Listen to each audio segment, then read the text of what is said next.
custo de vida, emprego e desemprego, cesta básica, tarifas públicas, salário mínimo. Agora, na Brasil Atual, a análise do DIEESE. Nós vamos conversar agora com o diretor adjunto do DIEESE, José Silvestre. Bom dia, Silvestre. Bom dia, Glauco. Silvestre, ontem a FEComércio divulgou um levantamento apontando que o endividamento atingiu 62,7% das famílias da cidade de São Paulo em maio. Foi o sexto mês seguido de alta, um índice que se aproxima do recorde batido em março do ano passado de 63,8%. Como é que você viu esse dado, Silvestre? Bom, Glauco, essa é uma tendência, como confirmada pela pesquisa, né? Que tem a ver diretamente com a questão da pandemia, no sentido do seu agravamento, né? do aumento do número de famílias, né? Mas não pode ser, digamos assim, atribuída exclusivamente à pandemia. Quer dizer, isso está relacionado também com a situação do país, né? Com a crise do desemprego, com a perda de renda, com a questão da inflação, com o aumento de alguns bens e serviços, como tarifa de energia, combustível, aluguel, enfim, é um conjunto, digamos assim, de fatores, né, que faz com que as famílias, né, se endividem, né, ou deixem de pagar suas dívidas, e isso, obviamente, a pandemia, digamos assim, acentuou, agravou o problema.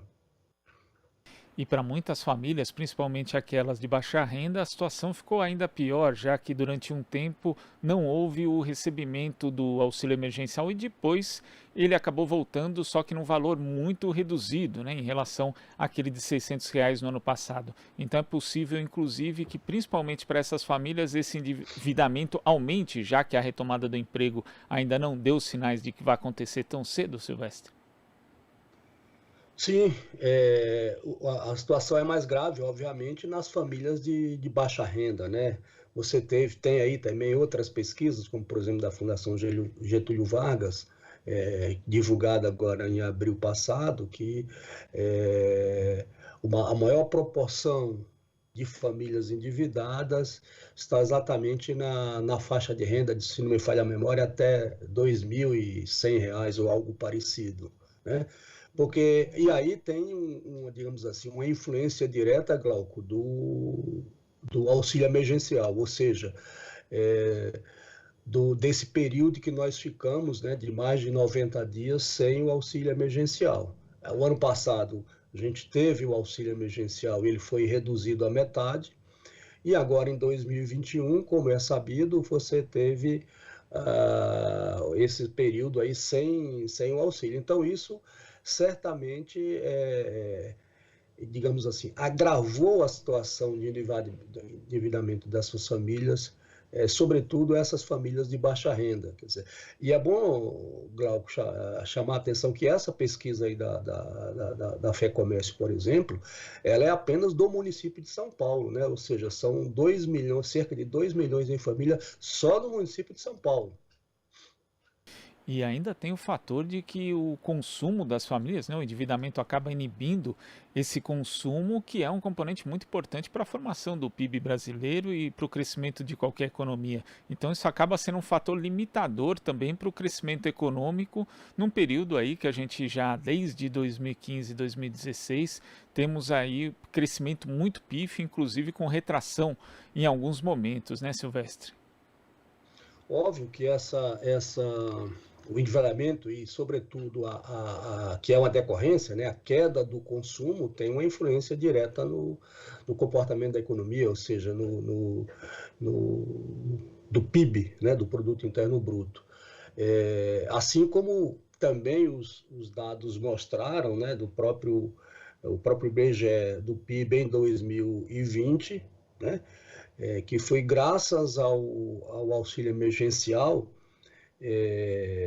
que a queda do PIB foi menor do que se projetava, por exemplo, lá no início da pandemia, lá por volta de março, abril.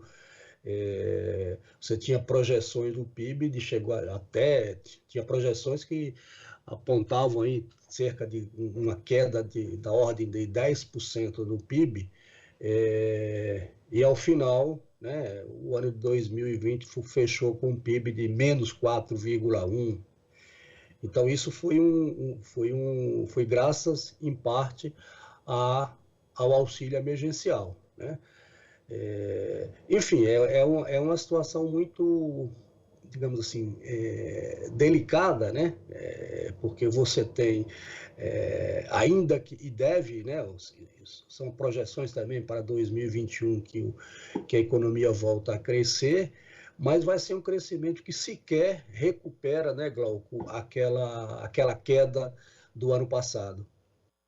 Inclusive por conta da pressão inflacionária, sempre tem aquela expectativa que os juros acabem subindo, né? Embora os componentes da inflação que existe hoje no Brasil não tenham a ver com isso, mas a gente sabe que o pessoal aí da austeridade fiscal sempre tem essa fórmula. E com essa subida de juros, pode ser que o endividamento das famílias piore ainda mais também, né, Silvestre? Sim, porque você tem um efeito direto na ponta, né? Ou seja, no crédito, enfim, em todas as formas de transações financeiras, seja no cartão de crédito, no crediário, etc., quando você tem o aumento da taxa de juros, isso tem um reflexo na ponta. Então, isso tende a agravar a situação de endividamento das famílias. Você tocou num ponto aí, Glauco, importante, que é a questão da inflação, né? A inflação, como os dados revelam, ela começou desde o ano passado, ali por volta de julho, agosto, que você teve um aumento da inflação, e a inflação para 2021 projeta ser uma inflação maior, entre 7,5% e 8%, ou algo parecido. E principalmente a inflação dos alimentos, né, que afeta diretamente as famílias de menor renda, né, porque essas famílias têm grande parte do seu orçamento consumido com os alimentos. Então, é um cenário, mesmo que a economia cresça, como está sendo projetado, a situação dessas famílias não deve ser atenuada, né? Porque do outro lado você tem a questão do desemprego, né? A continuidade da queda da renda, enfim, é um cenário muito ruim, né, para as famílias e para os trabalhadores, né, de uma maneira geral, sobretudo aqueles trabalhadores de baixa renda, trabalhadores do mercado informal, enfim, é o que está sendo, é o que está apontado, que ainda que digamos assim, com essa expectativa de crescimento da economia, né, se efetive, a tendência é que, no mínimo, essa situação de endividamento se mantenha. Tá certo, Silvestre. Queria agradecer a sua participação aqui no Jornal Brasil Atual e até a próxima. Até lá, Glauco. Obrigado.